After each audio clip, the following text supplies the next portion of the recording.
বিএনপির একজন নিবেদিত প্রাণ হিসেবে তাকে হারিয়েছে পুরো জেলা পর্যায়ের বিএনপি নেতাবৃন্দের কিন্তু শোকের মাধ্যম চলে আসছে এবং তিনি নিজেই সরাসরি তাকে দেখার জন্য চলে আসছেন। একজন সহকর্মীকে হারিয়ে তারা অনেকটা শোকাবহত। আমরা একদম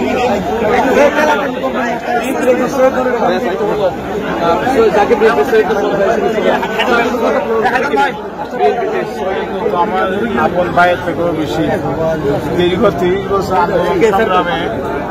আন্দোলন সংগ্রামে সে আমার সহযোগিতা ছিল।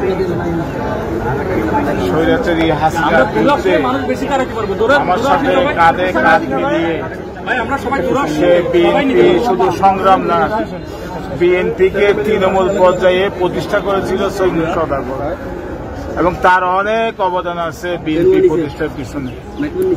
আজকে তিনি বক্তৃতা দিয়েছেন আমার সাথে।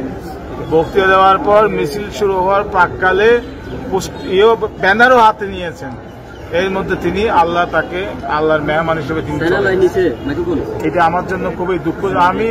আমার অপূরণীয় ক্ষতি হয়েছে এবং বিএনপিরও অপূরণীয় ক্ষতি হয়েছে। তাই এই শোক, এই শূন্যতা পূরণ করার মতো না। ধন্যবাদ।